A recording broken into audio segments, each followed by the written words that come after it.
Então, olha só. Como a gente viu, existe uma tríplice responsabilidade: civil, criminal e administrativa. Mas alguns doutrinadores aprofundam mais o tema e encontram uma quarta responsabilidade que seria exclusiva para a lei de improbidade administrativa, uma quinta responsabilidade que seria exclusiva para crimes de responsabilidade e ainda tem uma sexta que seria o controle externo, tá? Em relação à quinta responsabilidade, a Constituição Federal não admite concorrência entre regimes de responsabilidade político-administrativa para agentes políticos, previsto no artigo 37, parágrafo 4º. O Supremo Tribunal Federal tem um posicionamento que é o seguinte: agentes políticos não praticam crime, não praticam ato de improbidade administrativa. Eles praticam crime de responsabilidade administrativa. E isso é muito diferente, tá? É muito diferente. O Supremo tem um posicionamento muito claro a respeito disso, e isso é jurisprudência do Supremo Tribunal Federal, pacífica, por sinal, de que agentes políticos praticam crimes de responsabilidade administrativa. Agentes políticos não praticam ato de improbidade administrativa. Esse entendimento do Supremo tem uma exceção, que é super importante, tá? Qual é a exceção do Supremo Tribunal Federal, na interpretação dele da Constituição?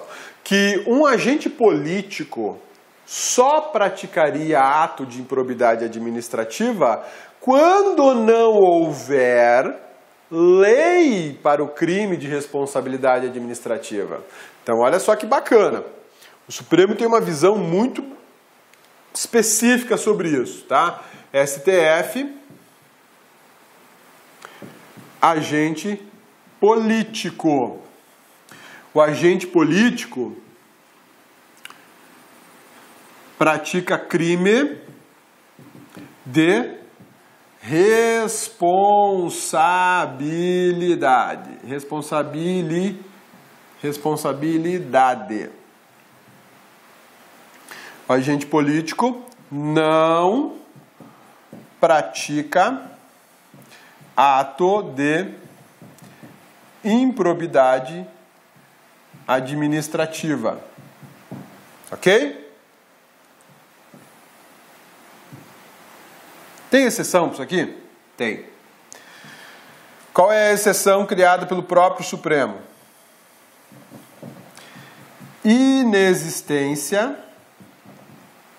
de lei de crime de responsabilidade administrativa. Então, olha só a situação. O Supremo Tribunal Federal fala o seguinte: olha, agente político não pratica ato de improbidade administrativa. O agente político pratica crime de responsabilidade. Então, não se aplica ao agente político a lei de improbidade administrativa.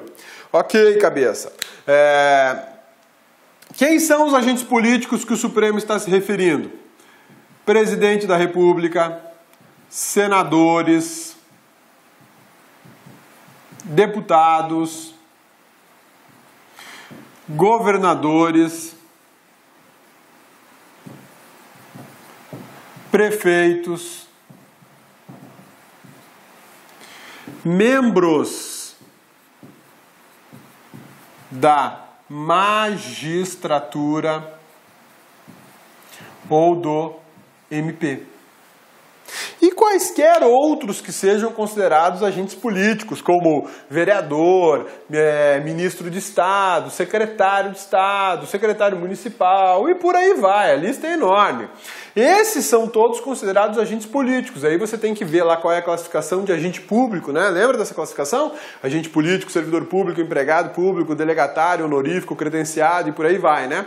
Então, o Supremo está se referindo aos agentes políticos. E dentre esses agentes políticos aqui, existem alguns deles que têm norma específica para crime de responsabilidade. Olha só, presidente da República e governador de estado estão sujeitos à Lei 1079 de 50. É a lei que trata de crime de responsabilidade do presidente da República, do vice-presidente e governadores. Prefeitos estão sujeitos a uma regra específica, que é o Decreto-Lei 201 de 67. Senadores e deputados, aos respectivos estatutos de congressista, eles podem praticar decoro, que é o decoro parlamentar, a falta de decoro parlamentar. E olha só, tem mais, membros da magistratura e MP. Aí é que mora o perigo. Membros da magistratura e MP não tem lei específica para indicar os crimes de responsabilidade administrativa. Então, esse é um momento muito importante da aula, porque olha só, membros da magistratura e membros do Ministério Público praticam o quê? Ato de improbidade administrativa. Embora sejam agentes políticos, eles praticam ato de improbidade administrativa. Por que eles praticam ato de improbidade administrativa e não praticam crime de responsabilidade? Porque não existe uma lei de crime de responsabilidade administrativa para membros da magistratura e do Ministério Público. Isso enquadra no posicionamento do Supremo, que entende que não é possível a concorrência de dois sistemas punitivos, um por crime de responsabilidade e outro por improbidade administrativa, exceto quando não houver o regime de crime de responsabilidade regulamentado. Isso aqui é previsão do Supremo Tribunal Federal, é entendimento pacífico do Supremo Tribunal Federal. Entendeu isso? Você pode pensar assim, pô, tranquilo, cabeça, já gravei, agora eu sei. Pois é, mas o Superior Tribunal de Justiça, que é um órgão responsável pelo controle da legalidade na justiça, tem um posicionamento diferente e que você tem que saber também. Cabeça, aí tá judiando, hein, cabeça? Pois é, mas a culpa não é minha. Quem manda esses tribunais criarem esse monte de entendimento a respeito da improbidade, né? A gente tem que saber, porque em prova de concurso cai, perguntando se agente político pode ou não praticar ato de improbidade administrativa. E o pior não é isso. O pior é que a gente pode pegar uma prova que o examinador ainda te pergunta, segundo o STJ ou segundo o STF? É carniça, gente. Isso aí é carniça pura. Vale destacar que a Constituição Federal distingue crimes de responsabilidade administrativa de ato de improbidade administrativa, tá? O crime de responsabilidade administrativa é julgamento pelo artigo 52, inciso 1 e 2 da Constituição Federal e pela Lei 8.079. Então a Constituição faz uma previsão muito expressa sobre os crimes de responsabilidade administrativa e você pode acrescentar aqui ainda o artigo 86 da Constituição Federal de 1988, que fala justamente da responsabilidade administrativa do presidente da República, especificamente do presidente da República e do vice, tá? Então a Constituição enxerga a diferença entre crime de responsabilidade e ato de improbidade administrativa. E nesse momento eu acho que realmente tem razão aquela doutrina que faz uma separação bem específica da lei de improbidade para o crime de responsabilidade, porque a Constituição enxerga em momentos distintos regimes de punição diferentes. E aí o Supremo, observando isso, porque o Supremo é o guardião da Constituição, o Supremo interpreta a Constituição, ele decidiu, olha, não tem concorrência entre improbidade e crime de responsabilidade. Não dá, ou é um ou é outro. O ato de improbidade, julgamento pela justiça de primeiro grau, a definição dele está lá na Lei 8.429, que é a lei de improbidade que a gente está estudando. Então, coloque uma coisa na sua cabeça, meu amigão, grava aí nesse HD, cabeçudo. Você também, bonitona. Ai, cabeça, não vai me chamar de cabeçuda? Lógico que não. Você não é cabeçuda, é só esse cabeçudo aí do seu lado. Olha só. Quando a gente falar em improbidade administrativa, gravem. Existem basicamente 3 possibilidades de punição. E pela doutrina mais aprofundada, mais precisa, seriam 6. Ocorre que 2 desses regimes de punição, que é o de improbidade e o de crime de responsabilidade, são diferentes. E o Supremo reconhece a diferença entre eles. O Supremo diz que o que o ato de improbidade administrativa não concorre com a punição do crime de responsabilidade. Ou um ou outro. Beleza? Tranquilos? Sussa? Então tá bom. Maravilha. Esse é o posicionamento do Supremo. A gente vai ver que o do STJ é um pouco diferente. A previsão constitucional é classificada como norma de eficácia limitada.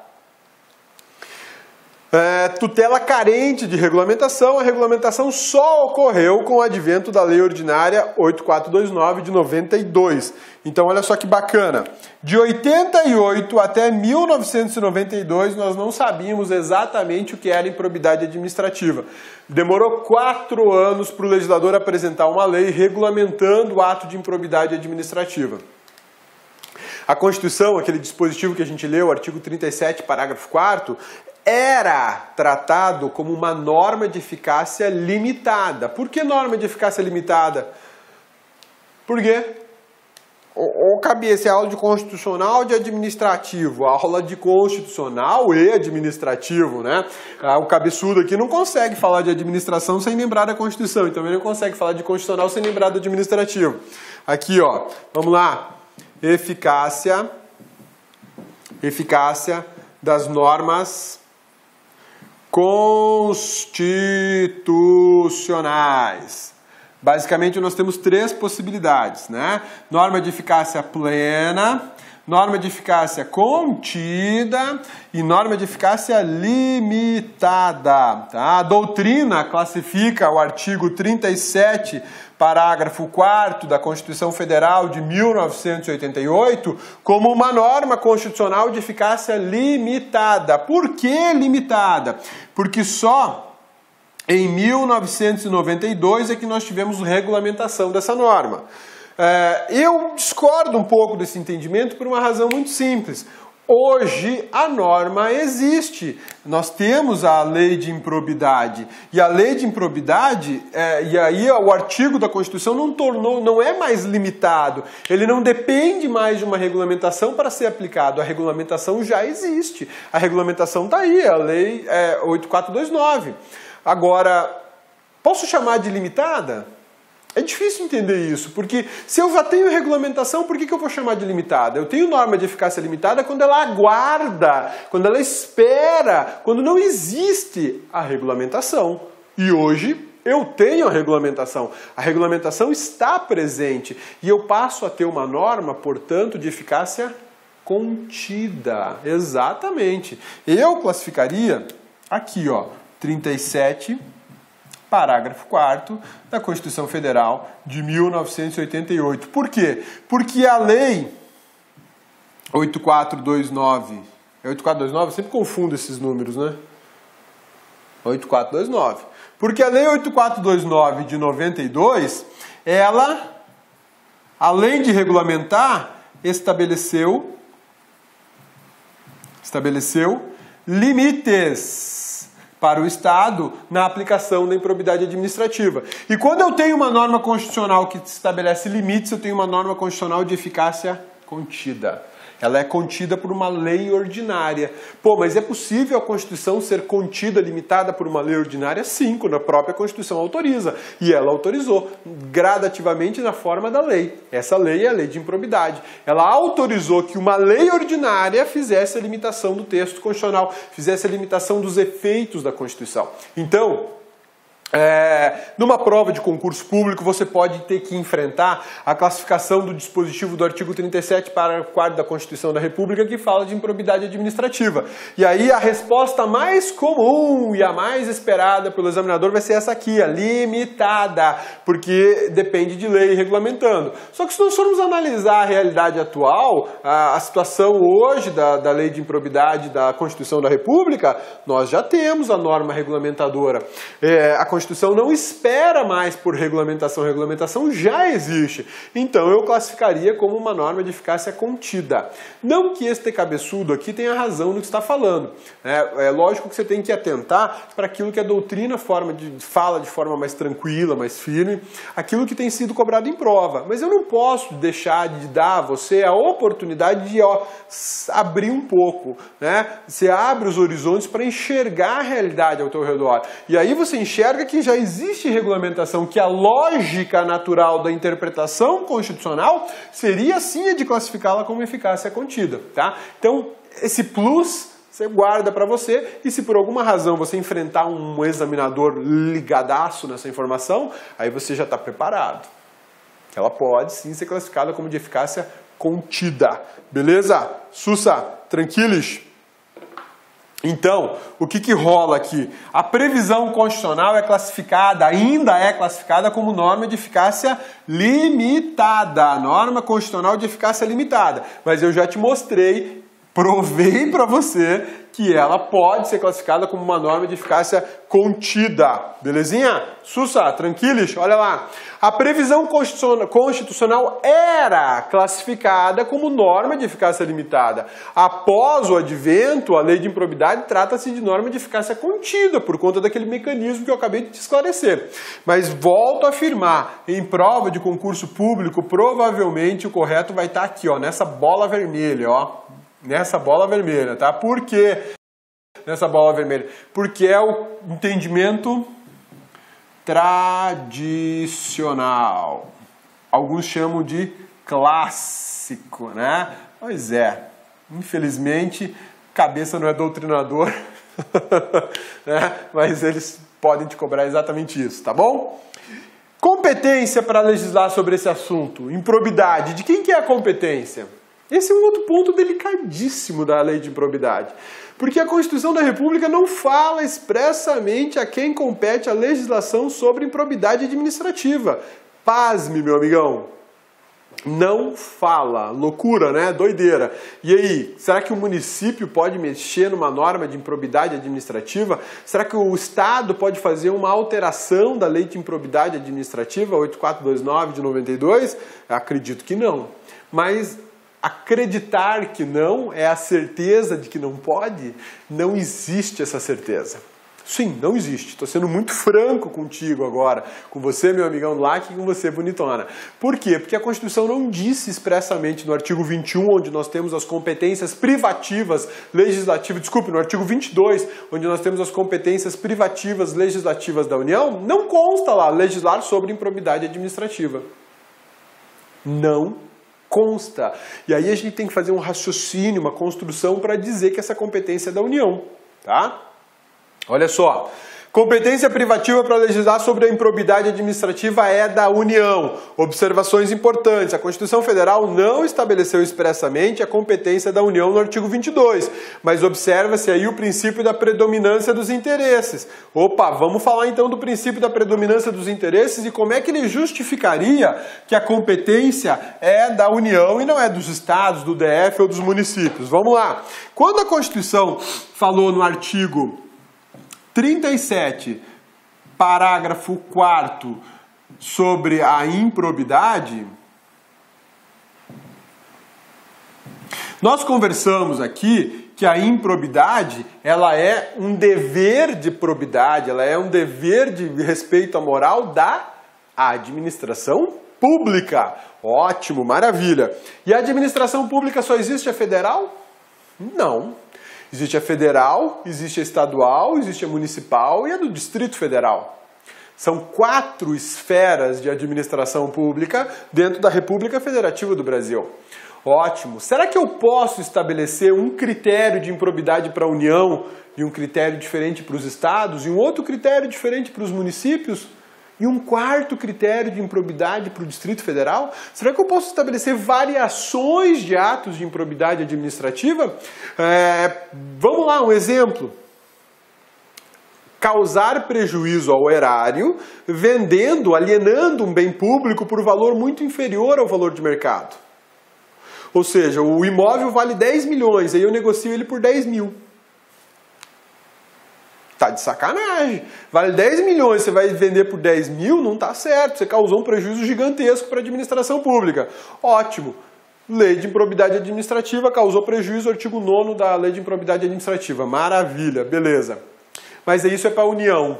Aí o Estado faz a lei, o Estado de Mato Grosso faz a lei de improbidade administrativa dele. Ah, tá. Alienar bens públicos, imóveis, por preço vil, não é improbidade administrativa. Não vai rolar. Não vai rolar. Então, aí o que fala o princípio da predominância dos interesses? O dever de probidade, a tutela da moralidade, O dever de cuidar da administração pública é de interesse geral. Ele se espalha para todo mundo, se espalha para a União, para os estados, para o DF, para o município e para o Distrito Federal de volta aqui. Espalha para todo mundo. Então eu tenho um interesse geral, que eu posso chamar de interesse nacional. E quando o interesse é nacional, a responsabilidade por legislar é da União. Da mesma forma acontece com a lei de licitações, a diferença é que tem previsão expressa para as licitações, né? Então, olha só, o princípio da predominância dos interesses, que é justamente esse gráfico aqui, ele fala que aquilo que é de interesse geral cabe à União cuidar, ou executar, administrar ou legislar sobre. Quando há um interesse regional, que é um interesse mais localizado, cabe aos estados e ao Distrito Federal. Agora, quando o interesse é local, é super pontual, cabe a quem legislar? Municípios e DF, por conta da característica do DF, que ele acumula duas competências, tanto a regional como a local, tanto a estadual como a municipal. Agora, o dever de probidade é local? Só em Anápolis, onde o cabeça mora, é que vai ter dever de probidade. Em Goiânia, não. Em Goiânia pode tocar o terror.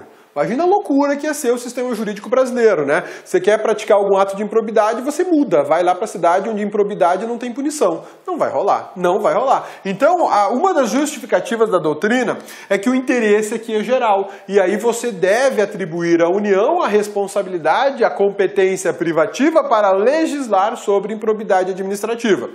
Tem mais informações que justificam a ideia de que cabe à União legislar sobre improbidade administrativa e não cabe aos estados da federação, aos municípios e ao Distrito Federal. Olha só. A natureza jurídica das punições da lei de improbidade administrativa, elas reforçam a ideia de que a competência é da União. Olha só, quando eu falo uma das punições, suspensão de direitos políticos, eu estou falando de direito eleitoral. Quando eu falo perda e indisponibilidade de bens e ressarcimento da administração ou perda de função pública, eu estou falando em direito civil. Opa, peraí, se eu estou falando em direito eleitoral e se eu estou falando em direito civil, de quem que é a competência para legislar sobre eleitoral e sobre civil nesse país? Da União. Aí está previsto no artigo 22. Aqui, ó, tá lá no 22 da Constituição Federal. A competência privativa legislativa da União para legislar sobre direito eleitoral e sobre direito civil. Então, tá vendo como é uma construção? Eu tive que me utilizar do princípio da predominância ou da preponderância dos interesses e tive que me utilizar da classificação dada para as punições. As punições da improbidade administrativa, elas interferem justamente no direito eleitoral e no direito civil, cuja responsabilidade de legislar compete a quem? A União. Daí a doutrina, de forma majoritária, se não absoluta, falar que a responsabilidade pela legislação sobre improbidade administrativa é da União, porque ela se trata de uma lei nacional, uma lei que se aplica para todos os entes da federação, estados, municípios e Distrito Federal. Belezinha? Sussa, tranquilos? A tipificação e a instituição dos atos de improbidade administrativa ficou sob a responsabilidade do legislador infraconstitucional federal. Ou seja, dizer, olha só, dizer o que é ato de improbidade administrativa ficou sobre a responsabilidade do legislador infraconstitucional. A Constituição ela foi muito clara e muito feliz nesse momento. A Constituição Federal de 1988, lá no artigo 37, parágrafo 4º, ela fez uma previsão geral do dever de probidade. Dever de honestidade. Probidade. Beleza? Mas aí a própria Constituição diz o seguinte: regulamenta tudo isso por lei. Quem é que faz lei no Brasil? O legislador infraconstitucional, porque a lei é uma norma infraconstitucional. Mas qual legislador infraconstitucional? Depois de toda essa discussão, nós chegamos à conclusão que esse legislador é o legislador federal. Isso quer dizer Congresso Nacional. Né? Um exemplo de órgão probo. Sacou, né? O Congresso Nacional é um exemplo da probidade. É a casa das leis brasileira, mas parece um... Nem vou falar, senão vou me processar ainda, né? Então vamos lá. O legislador constitucional, ou legislador constituinte, ele deixou claro o seguinte: olha, existe um dever de probidade, e esse dever de probidade será devidamente regulamentado por lei. Esta lei, ela vai especificamente tipificar atos de improbidade. Tipificar é o quê? Definir o que é um ato de improbidade. Ela vai dizer exatamente, olha, chutar cachorro na rua não é improbidade, mas desviar dinheiro público é improbidade administrativa. Então, quem é que define isso? Quem é que escolhe a conduta? Quem é que define a conduta que vai ser classificada como improbidade? O legislador infraconstitucional federal, ou seja, o Congresso Nacional. Pois é, deixou a raposa cuidando dos ovos, né? Mais ou menos isso, ou cuidando do galinheiro, mais ou menos isso. Você deixou na mão do legislador do Congresso Nacional, altamente qualificado e probo, a obrigação, o dever de dizer o que é ato de improbidade administrativa, né? Às vezes eu vejo que a nossa Constituição ela é uma loucura, uma esquizofrenia total, né? Porque eu deixei na mão do legislador a responsabilidade de dizer o que é ato de improbidade. E, poxa, a gente tem visto tanta coisa ruim do Congresso Nacional que é, assim, desacreditador, né? Você fica descrente de toda a instituição. Mas, beleza, vamos lá. Na prova você vai dizer o seguinte: que a Constituição é regulamentada pelo legislador infraconstitucional, ou seja, federal, Congresso Nacional, e é ele quem vai tipificar, definir o que é ato de improbidade. Onde é que ele faz isso? Artigo 8º, artigo 9º e no artigo 10 da Lei de Improbidade. Aí lá no artigo 11... Errei, volta, olha só, é artigo 9º, artigo 10 e artigo 11. E lá no artigo 12 eles estabelecem ainda as punições. Estabelece as punições. Então aqui no 9, ele vai falar o seguinte: olha, é ato de improbidade administrativa enriquecer ilicitamente. Já pensou o legislador falando o que é enriquecer ilicitamente? Os caras sabem muito sobre esse assunto, são legisladores, né? Sabem tudo de lei. Artigo 10, causar prejuízo ao erário. Leia-se, detonar com a Petrobras. Vai encaixar aqui, ó, no 10. 11, descumprir princípios constitucionais, tipo legalidade, impessoalidade, finalidade administrativa. Eu posso nomear um presidente da República, um ex-presidente da República investigado que não tem nada a ver, tá tudo certo. Eu não desviei a finalidade do ato só para garantir a ele prerrogativa de foro, tampouco afetei a moral. Tá aqui, ó. E aí, cabeça? Se a nomeação do ex-presidente da República como ministro de Estado pela atual presidente Dilma, segundo o STF, ministro Gilmar Mendes, violou o princípio da finalidade e da moralidade administrativa. Isso quer dizer que a presidente da República praticou um ato de improbidade administrativa por violação do artigo 11 da Lei de Improbidade, que é o artigo que fala da proteção aos princípios constitucionais? Não. Lembra da discussão que a gente teve agora há pouco sobre quem pratica ato de improbidade administrativa e que o Supremo tem o entendimento que o presidente da República não pratica ato de improbidade, mas pratica crime de responsabilidade administrativa previsto no artigo 85 da Constituição, 86, e na Lei 1079? Tá vendo? Como é importante a gente ligar uma matéria a outra, você já não cairia nesse vacilão aqui de dizer que a presidente praticou ato de improbidade, porque ela não pratica ato de improbidade, ela pratica crime de responsabilidade administrativa. Te dei até o exemplo concreto agora desse assunto, né? O princípio norteador da tipificação, da definição do que realmente é ato de improbidade administrativa é o artigo 37, é o princípio da moralidade. Todas as normas foram baseadas no artigo 37, com o dever de probidade. Moralidade e probidade são equivalentes, são atos vinculados, todos eles à legalidade, tá bom? Então, numa prova, pode aparecer para você moralidade e probidade. Tá tudo bem, tá tranquilo, tá tudo em ordem, tá bom? Vamos lá, o que o STF pensa sobre isso? Olha, probidade administrativa é o mais importante conteúdo do princípio da moralidade pública. Pô, isso aqui é lindo. Não, isso é lindo, na boa, não estou de brincadeira. O Supremo vem e me diz o seguinte, olha, moral administrativa tem conteúdos e o mais importante é a honestidade, é a probidade. Algo que no Brasil está praticamente esquecido, né? Esse finalzinho foi eu que acrescentei, não foi o Supremo, tá? O Supremo não ia falar isso, não.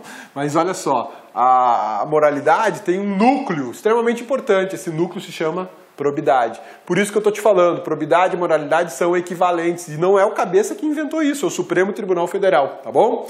E por conta disso, as sanções da lei estão em plena sintonia com o que dispõe a Constituição Federal sobre a administração pública e o patrimônio público. Ou seja, tutelar tudo isso pela improbidade é uma maravilha, né? A lei de improbidade é uma ferramenta fabulosa para o controle da administração, para punição de agentes administrativos canalhas, né? Que causam prejuízo para a gente, né? Que causam para nós, para mim, para você, para a bonitona aí do seu lado, porque a gente banca esse Estado para que o Estado funcione, e ele não funciona. Por quê? Porque alguém mete a mão na grana, né? A minha grana, a tua grana, a grana que vem de fora, né? Alguém está metendo a mão nesse dinheiro, está ficando bilionário, né? Comprando fazenda, avião, jato, triplex, quadriplex e por aí vai, né? Complicado isso. Abrangência da norma. O alcance da lei de improbidade administrativa é nacional. Isso é um outro argumento importante para dizer que a competência é da União para legislar sobre o assunto. Ela não é uma lei federal. O que é uma lei federal? Que se aplica só à administração pública federal, como a 8.112. A lei 8.112 é uma lei federal. A lei de improbidade não, é uma lei nacional. Ela é aplicada na esfera municipal, na esfera estadual, no Distrito Federal e na União, tá? Ninguém escapa da lei de improbidade, até o particular roda se ele contribuir de alguma forma, se ele concorrer de alguma maneira para um ato de improbidade administrativa, tá? A lei define expressamente as instituições sob sua tutela, olha como é abrangente.